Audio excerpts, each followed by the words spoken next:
We are going to wrap up today with two wonderful speakers again and just talk about next steps. And I think you heard a lot of great advice with our first two panels, as well as from the governor-elect's campaign and our transition team, I should say. And so right now we're just going to be like, how do we move forward? And I think there were a lot of themes, but one was certainly about relationships. The other was now we got to execute. And the relationship piece is really so critical. And I think when you learn about getting onto state boards and folks are saying like, don't give up, or how long does the process take and things of that nature, it all comes back to the relationship. So please don't negate those getting involved local and county, because those are the same people who are going to vouch for you when you try to ascend to state boards and appointments. And again, you don't need to necessarily go in that order, but it doesn't hurt to have those relationships as you move up as well. So we are joined again by Tara. So I don't think I need to go through her bio again, but just for those who might have come in late, Tara is the president of the Dowdell Group and also the former appointments director from a previous governor, and served on our first panel. And we are now joined by Andrea Martinez-Mejia, who is the executive director of the Greater Newark Healthcare Coalition and also a former deputy director of appointments from a previous administration as well. And so they're going to have basically a fireside chat on, you've learned a lot, you've heard a lot today, you've asked some questions, you might still be wanting to ask questions. And so for the next half hour or so, you'll be out around by noon. They're going to go into what do you need to do now to actually get that application in, answer any last minute questions that you have. And please, again, don't forget about the importance of following through, building those relationships, having persistence, putting yourself out there and not giving up. So I'm going to turn it over to Tara and to Andrea now. Thank you, ladies. Thank you, Chrissy. Well, hi again. So is everyone decompressed? I know it's been a lot of talking, a lot of questions, a lot of stories. So we're going to be a little bit more, just keep this a little less formal, which is easy to do because Andrea and I are also friends. And fun fact, when I was director of appointments, before she became director of appointments, she was my deputy director of appointments. Moment. Yes. And then she became the director of appointments herself. And that was quite a while ago. We both we're very young. Yeah, we both don't like to go into years. We'll stay away from years. But what I did was, because I had the benefit of really hearing, first of all, obviously my own panel in the beginning, but also the last panel, right? I have a sense of I feel like there's some things that y'all are continuing to kind of focus on. So we're going to drill down into some of those things that seem to be recurring themes where I think you all are looking for a little bit more color. All right, so I'm going to go with that. So I just cleared it with Andrea just to make sure. But before we begin, I want to see, Andrea, would you like to say a few words or say anything to the audience before we begin? Or do you want me to just jump right in? I think we can just write in, Tara. I think you guys have been here for a while, right? You've been all morning. So I think we're ready to have more information, get to the next steps, and, just enjoy our chat. Okay. It's all friends. All friends, that's right. Okay, so one of the things I keep hearing, sort of a recurring theme from all of you, is sort of a plan. Like, how do you put a plan together? What does that look like? I sort of synthesize what I've heard in many of the questions. It's like you're looking for, what is the action plan that should be undertaken if you're pursuing an appointment? What does that look like practically, steps, right? So, Andrea, let's start there. So beyond the appointments office, what else and who else should be in an outreach plan for someone seriously seeking to pursue some appointments? I will look at those, depending on the appointment. So the way I will look at it is, are you pursuing a direct appointment or an advice and consent appointment? And you have learned the difference between the two of them, I hope. So if you're going for direct appointment, so you still might want to just check in with folks that can never reference. You have a connection to your county chair or to your assemblyman or your senator. Still, I think, a good idea. or someone else who you might know that they have some close connection to the administration. That is a good idea. If it's a direct appointment, because as we know, you get selected, the governor appoints you, you're in.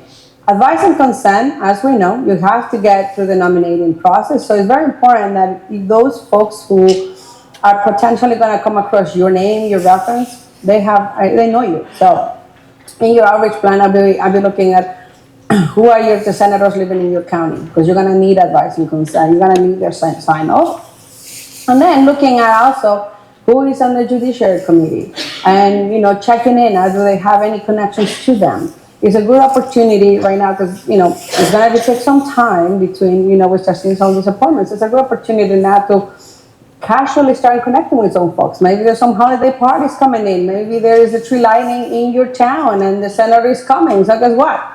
Go there, say hello, introduce yourself. So they start getting to know you, getting putting the face and the name together. And that is a very way, casually, not, like, hey, I'm nominated, can you sign up for me, right?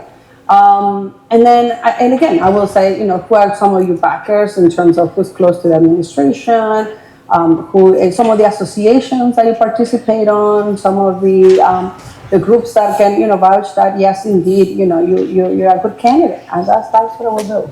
Mm-hmm. So one of the things, and I'm going to add on to some of what you said, Andrea, is I think one thing I've heard, and I think the prior panel talked about this, is community organizations. So and Andrea just said it, but I really want to punctuate that. There are a lot of community organizations that have a lot of influence. People know of them, they do good work. If you have an affiliation with them, think of getting references beyond political. Think of some of these community organizations that are high impact, that are well-known, influential, well-respected. Think about making sure that if you're affiliated with them, that you can get references from those folks as well, right? So I would say in your outreach plan, you want to include that as well, as another source for yourselves.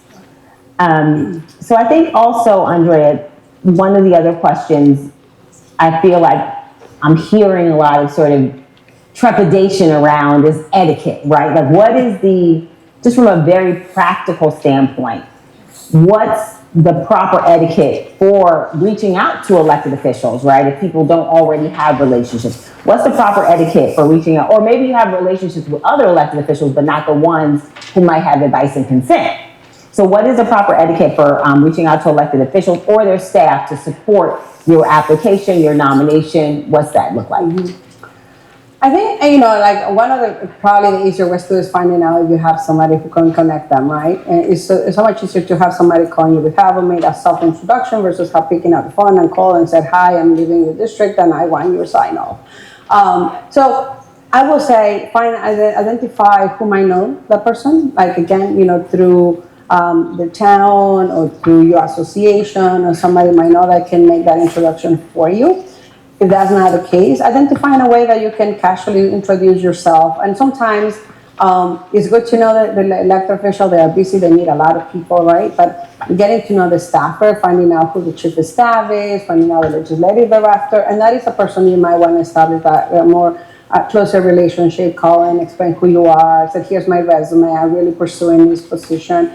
And a lot of it, I think, once you have that, I will say you want to be persistent, but also you don't want to be to the point that, you don't want to be calling them every day and said, hey, I haven't heard anything. Hey, have you recommended me? Because then you don't want to be on that list of that person. You don't want to be that person and be like, oh, they're calling again, right? So you want to do this. I think there's a balance on your outreach and, showing that you're really interested and patience. This is the other thing, I don't know if they have mentioned, but this process can take a while. And especially at the beginning, because it's a new administration, there are things they need to take care of. There are very important appointments that need to be happening, as soon as they get sworn in, and that is going to take precedence. So patience, be mindful, just keep an eye on what's happening, right? Once you start seeing that, Dowdell is going to the Motion Picture Commission. Okay, that From your lips to God's ears. Probably the only one I would actually do. That's a good sign. Oh, maybe they're moving on from the commissioners, right? Because the commissioners need to be got advice and consent. They need to be, we want them appointed and ready to go because they have business to take care of the department. Then you'll be like, okay, maybe that is a sign that things are happening. And now again, picking up the phone and calling those folks. But I would say you want to be proactive. You want to be active. You want to show your interest. You don't want to become a pest. So there's a balance in those two. So I think earlier, I'm not sure if you were here yet, but I was telling them about polite persistence. Yes. Yes, so the polite persistence. See, a common theme through all of the panels is the polite persistence.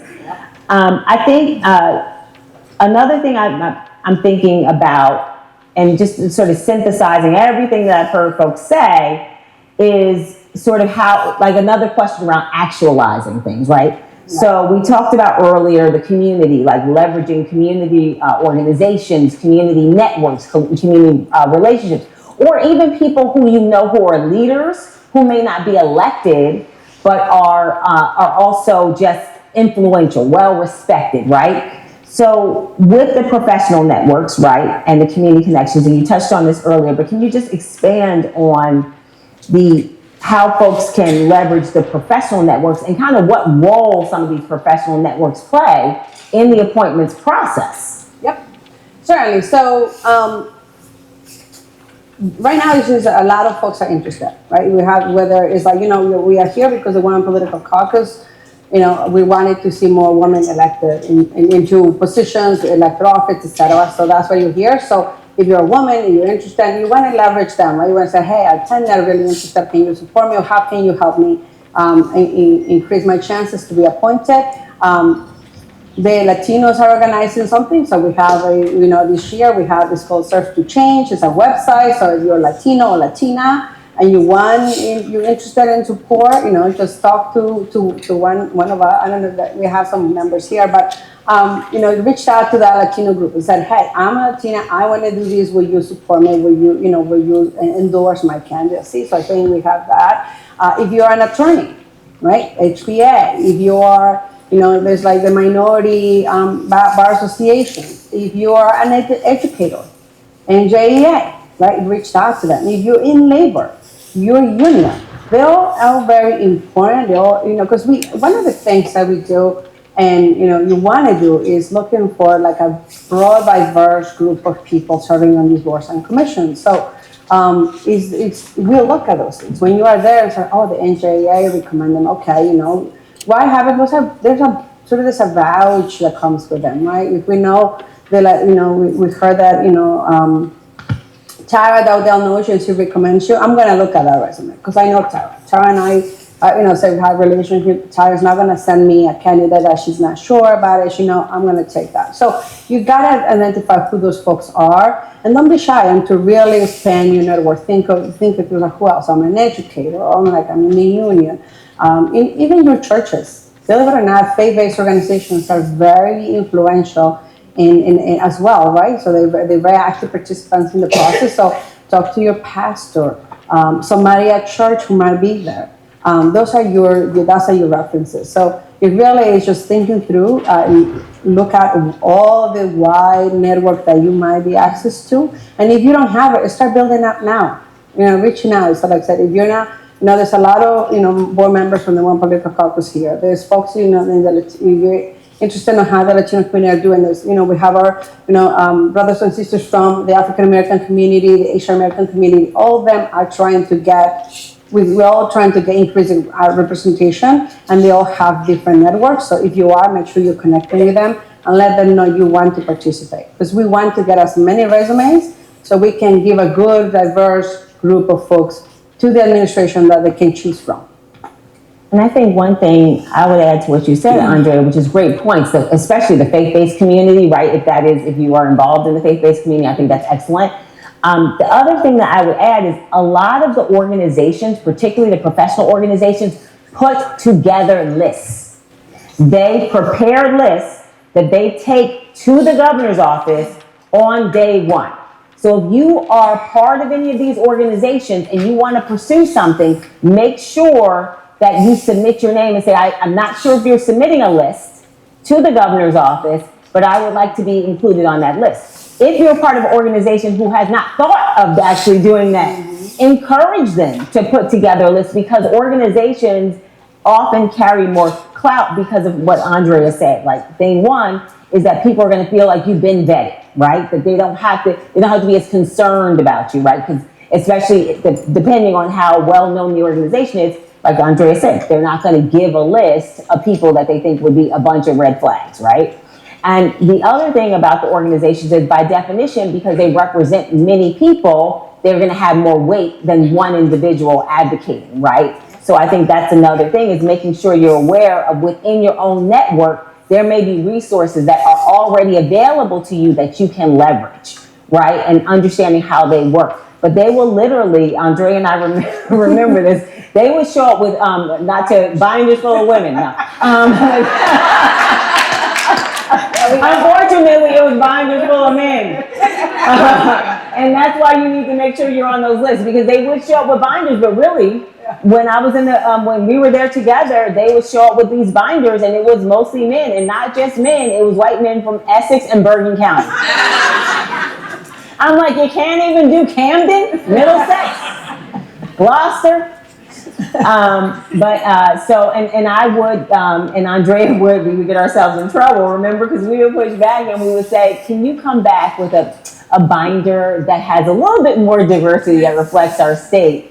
And so we've been in the trenches together. We were called reverse racist, reverse sexist, all kinds of stuff. It's funny. Andrea's laughing. I'm still like, oh. But no, those are some of the things. But yeah, but I say that to say that a lot of these organizations already have a process and infrastructure. So, take the click the easy button, right? Make sure, and that's why understanding all these things and knowing which one, and use the touch point that's best for you, right? So Andrea raised a really good point in the beginning, all credits, plus. She said, why don't we open it up to what haven't you heard? What hasn't been discussed that's burning for you? What's on your mind that is yet to be answered? So that is the spirit in which we want you to approach your questions, because we are now open to your questions.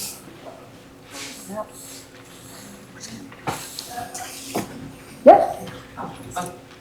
Regarding because we've been seeing like a lot. Oh, wait, we got you. We have a mic. Hello, everybody, again. I have been seeing different lists being put out there for kind of transition teams being put together. How are they selected so early on? Do you know? Well, I will tell you, She's starting with the heart. Stacy again. Starting with the question. Yeah, she went right there with the one that's a little, we got to be careful how we answer, but no. Yeah. Well, I think this is generally what happens is this process happens every 4 years, right? Or every 8 years when, the incumbent comes a little bit different. We know this happening, and weeks ahead of this happening, these organizations, these groups, people start thinking and said, a transition is going to happen, and we want to make sure our representatives are there. So they start putting together the list. They start putting together, combining these groups, and then when the transition comes in, right away the next day you have it. I will give you we did that in the Latino community, like the statewide organizations. We came together and we said, we're going to have a transition. Certainly, we want representation from the Latino community in those transition teams. Welcome to 2025. We built up a website, very simple, because we didn't want to come out with the binders, right? That was back in many years ago. So we have a website, and very simply we said to folks, if you want it, tell your members to submit a resume, because we want to give out access to this website, or to these resumes that are collected in the website, to the transition team. So we did that, and by the time that was, maybe we started 2-3 weeks before the election. By the time transition started, we had already collected over 60, almost 80 resumes, and we submitted to them. We said, here, these are Latinos who are interested in serving. These are Latinos coming from not all of them, but a lot of statewide organizations that represent the Latino community, and they're interested in serving in the transition team. Here are the resumes. That's how we did it. Many of them, that's how they do it. So that's how you get quickly.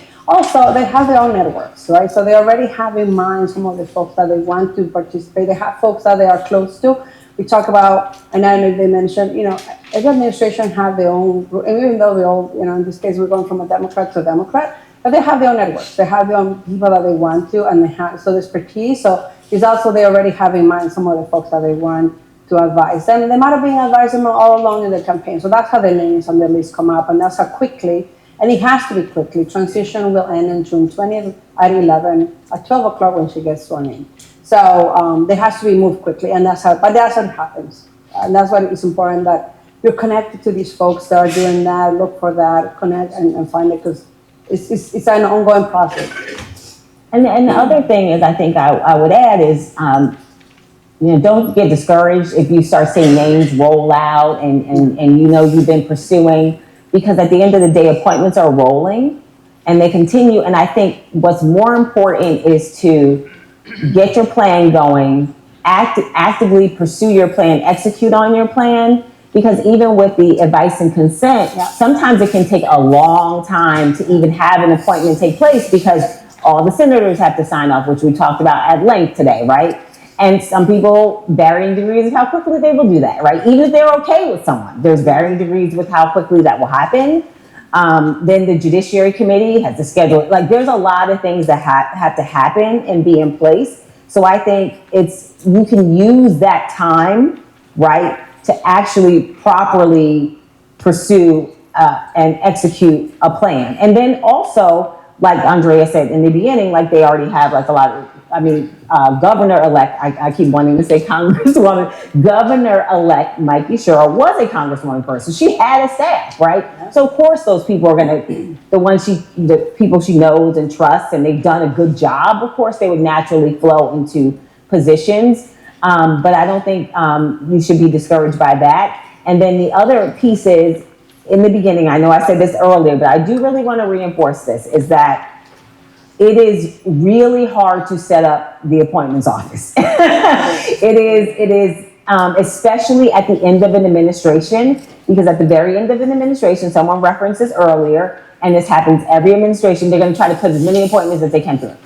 And so when the new administration comes in, frankly speaking, again, not any one governor, this is just a dynamic, it's a mess. And it's going to take a long time to sort through that mess, and that's why you have to be patient.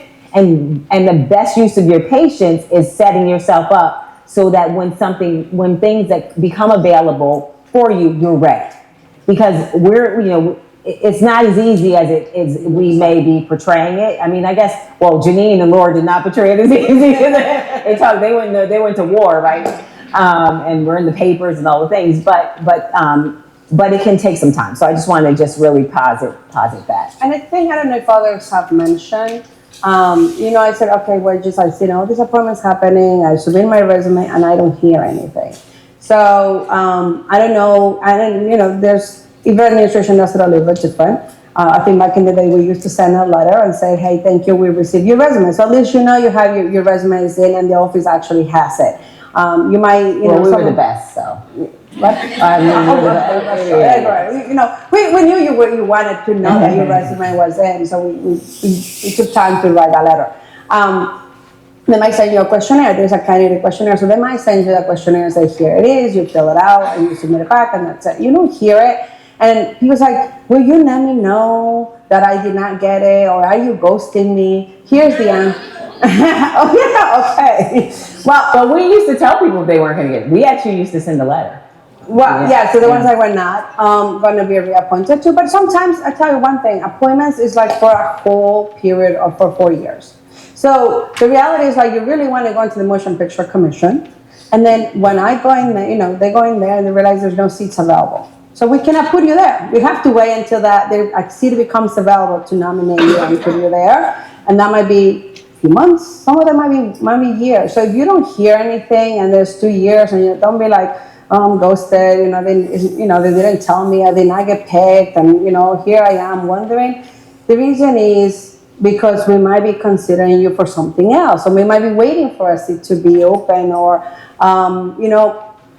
it's so you're not. It's not like ghosting you. It's like your resume is active for that period of time in the administration. So one of the things in terms, I will say, in terms of next steps and what you can do, some of the stuff. If anything changes, if you no longer wants to be on it, please let them know. Because the last thing you want to do, I think, is there's a lot of things that happen before you actually get a phone call and said, hey, we're considering for a candidate. Oh, hey, congratulations, you're going to be nominated. Oh, congratulations, you're going to be appointed to this board. A lot of work has happened in the background. So if you're not interested anymore, the best thing you could do probably is call them and say, hey, you know what, I submitted my resume, but I'm not interested anymore. Take me off, because that is work. Then if they call you and say, oh yeah, I don't want it, or I'm not interested anymore, then you'll be like, oh my God, we did all that work, or we went through battle for that appointment, and now she doesn't want it. Oh my God. Don't do that. That I think, so just do that. And the other thing too, I would say, be very honest in what you want to serve. If you really only want to serve on the Port Authority, please just put that in, don't add anything else, because the last thing, because you're going to be like, you know what, I really want the Port Authority, but then I'm going to put 5 other boards, because, who knows? Because chances are I might call you and say, hey, congratulations, you got selected to the Blueberry Commission, because that's what you put in. There is a Blueberry Commission. And it was like, oh, yeah, I know, but no, I really want the Port Authority. Again, it's a lot of work behind it, right? We put it in. So be honest. If you're not want to be on the Blueberry Commission, do not list it. If you go and say, I just want to serve on anything, mean it. Because I might call you and said, I'm not, keep thinking like I'm back in 20 years later, they might call you, we're not there.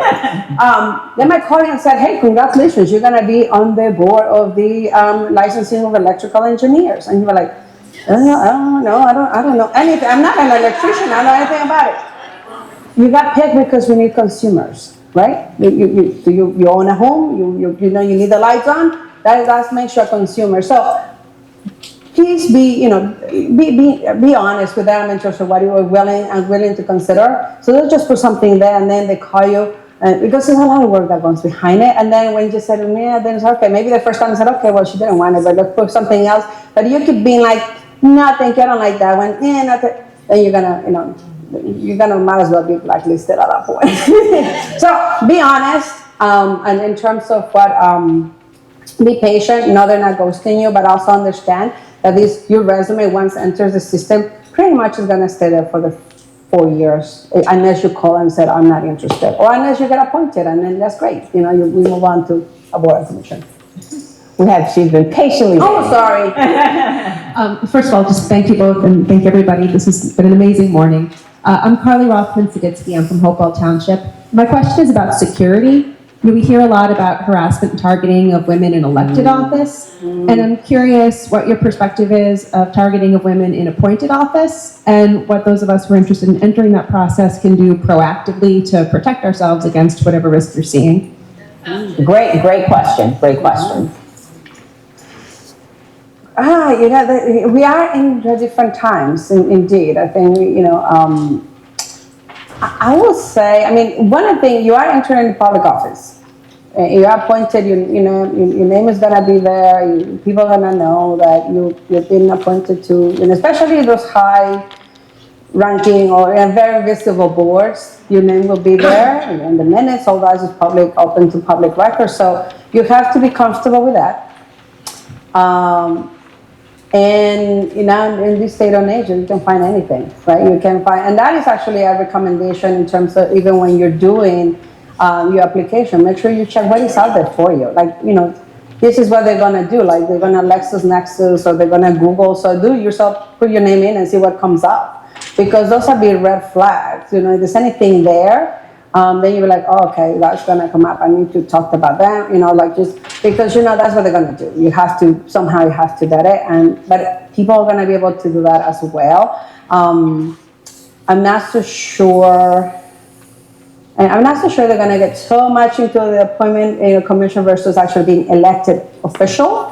For folks that want to, target those, but there's certainly, unfortunately, in this day and age, it's certainly a risk you take. That comes, I'm sure folks have talked about, some of the commissions require you to file a financial disclosure form. and you might not be comfortable. It's like, I don't want people to know my finances, but that is a requirement for some of the boards. And it's not only you, but it's your husband and your children or anybody who lives in your household. So you got to be mindful that some of that information is going to become public and you're comfortable with that. If you're not comfortable, maybe there's a different way you can serve. Yeah, I would just to add to that, I would say anticipate in this day and age that you're going to have to deal with some smoke, right? And then the good news will be if you don't, then hey, that's great, right? But I think we're in a time, as Andrea said, that, it just unfortunately has become a little bit par for the course once you become in any kind of public facing anything really. And I think the other thing is, when we were in the governor's office, we would work with the communications office, and we would release the appointments. Like, we would send out a press release to go out announcing them. We were proud of the people we were appointing. And so that is, given the level of transparency that's been seen so far from the governor-elect, I anticipate that there's going to be a more public thing. So I think people should be prepared for that. But I think to Andrea's point, and we talk about this, Gene knows and ready to run. So this is definitely for y'all who are in office, running for office, planning to run for office, all of this is applicable, is just really do like a vulnerability kind of assessment on yourself. And I would say, I think the other thing about 4-way and 3-way background checks, if you are going for a much more, a much more visible board that deals with a lot of financial, like a lot of money, even if you have a little something, right? I would say don't be discouraged, but you should probably just make sure that you tell people, like, maybe you didn't pay a student loan off and something's just make sure you disclose that and share that this is what I'm doing to address it, right? If that's an issue for some people. And really, that is an issue for some people. Somebody missed paying taxes last year, or whatever that is. Things happen, life happens, right? We are all human beings. So I would say if there's something that you are addressing, unless you just don't want it out there, just make sure you make it known. And have, what you're doing to rectify it readily available and be transparent about that. That would be my recommendation. Yeah. And if you're running for office, I would say own it and lean into it. Because life happens. I think Tracy has a question. Mm-hmm. We're just ready for our last question. Oh, You can do 2? We can do 2. okay, well, I'll make mine quick. So just building off of your previous comment about you put in an application for several boards or commissions you want to be considered for. And you call Andrea and you say, congratulations, you've been accepted to the Blueberry Commission. And you say, yes, I'm glad, I'm going to be happy to serve, I'm going to be the best Blueberry Commissioner there is. Does that preclude me from being considered for any of my other boards or commissions that I may have had more of an interest in serving on? I think That's a great question. It's a great question. I think it depends on the administration policy, whether they feel about it. Some of them don't. You will see folks that are pointed to 2 or 3 things. So some of them say, like, no, she really, she's the only woman blueberry farmer or blueberry enthusiast from Gloucester County. So yay, give us some good diversity to the group, but also happens to be a very, qualified, talented, attorney or something that we need and something else. So but it will depend more in terms of how the administration feels about it. So and we have seen in all of the ones that I've served, 3 different governors, 3 different administrations, and we have never been like, oh no, once you get one, there's a one and done and that's it. That has not been a policy.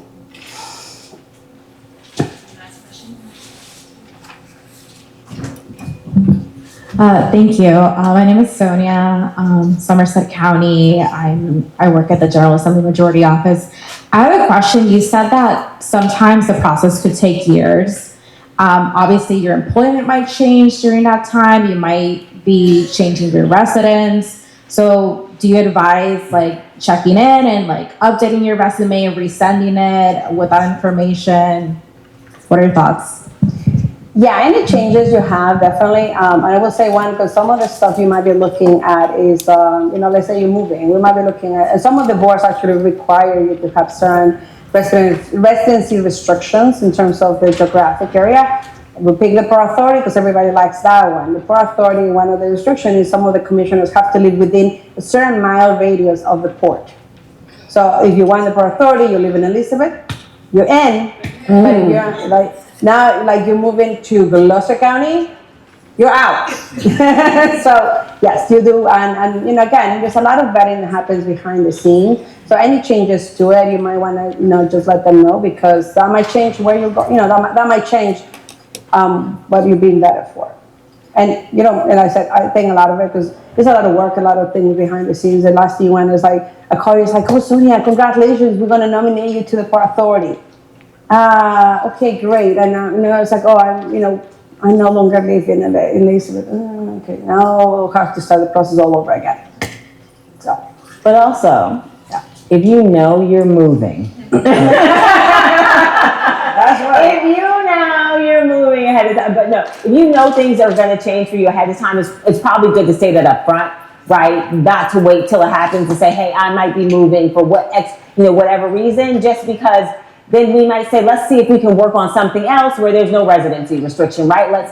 So I think you want to the extent that you have knowledge ahead of time about a career change or a location change or any of those dynamics, I think you need to be fully transparent with the appointments office staff. And then the last thing I'll say about appointments as former directors is, again, I just want to reiterate, just give them grace because when we came in there, I mean, it was no joke. And then on top of it, for every one person you're telling yes to, you're telling 20 to 30 to 40 people no. And we were very much about ripping the Band-Aid off and just being very, like, different administrations have different approaches, but our policy was to be just very much upfront about everything.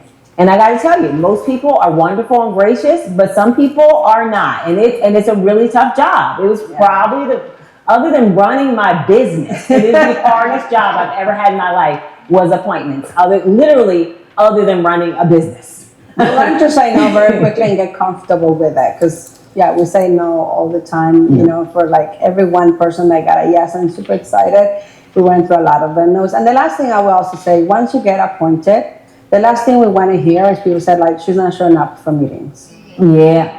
That's very important. I mean, that's not good. So if you really want to do these, make sure that you're able to attend most of those meetings. We're talking about 9 to 5, right? They're going to schedule it during the day, during the business hours. So if your job changes, if your job cannot accommodate that schedule, then there's many different ways to serve, there's many different ways to be active. But the last thing you want to hear is we went to battle to appoint you, to put you there. You're the only woman in the Blueberry Commission, and you don't show up to meetings. That's not good, right? So to your question, Christy, so if I get us, I guess she never shows up to meetings, like you're not going to be appointed to anything else because I'm like, you're not attending. So my last recommendation would be one, if you get it, be prepared, attend the meetings, participate. That's the reason you want to be in there. So read. Oftentimes you hear it's like, yeah, that person comes in but never reads the minutes, never reads the materials, doesn't participate on the meeting. That's not a good look. So if you really want to, and some of these, by the way, they do require work. If you're like appointed on the professional board, so you have to be there once a month. But now I think it's Zoom, so some of them I think they're changing to Zoom, so a little bit easier. But some of them you have to be there for the whole day. And they have packets of material. People will come call us and complain. So, oh my God, you put them into that board. And then they send every week, I'm getting like a packet like this. It's the board. You got to read through it. So be prepared. It's a commitment. It's a commitment of time. It's a commitment of, having to go through. It's a commitment to be public. And then you want to make the best of it. And I think you want to be able to show that why you're there is because you really want to help improve the lives of all New Jerseyans. And that requires you to be prepared, to be attentive, to be present, and participate. Bring out the voices, right? That's what we want you there. So that's my last parting word. Party word.